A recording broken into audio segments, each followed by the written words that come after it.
Dear daughter, your calling has something to do with making sure that your husband fulfills all that God has called him to do. It's like selfless promotion of another to prefer someone else over yourself genuinely. And as a woman, marriage doesn't change your value.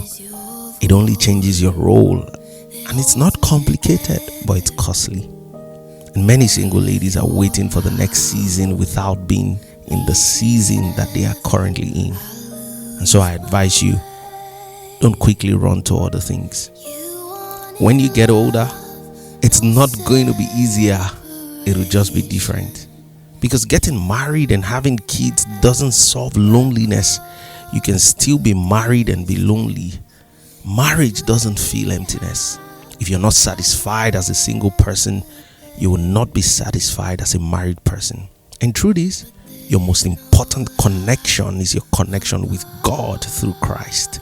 And only Christ satisfies. And in getting married, there are certain desires that will be fulfilled, but the heart will still be the same. You're going to need to find your satisfaction. And nothing else can give you that except Christ. And nothing else can be added to Him. Once you start adding, you start subtracting. Our add-ons take away.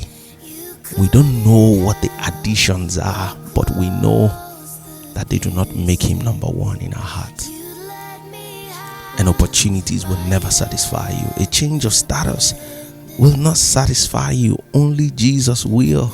And so find delight in the Lord and realize that Jesus is the door, the way, the truth, the end. And a lot of people see Jesus as just the door to the many things that they want to achieve. So they enter through Jesus and then switch to self. And at this point, they stop enjoying God. And once you stop enjoying God, you start using God.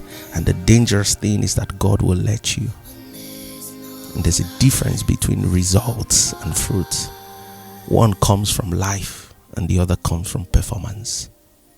And so you've got to maintain that connection, because that is where grace is supplied and fully dispensed. Grace is always sufficient and always dispensable, but there's only one resource center: Christ. Give Him your attention and run from anxiety.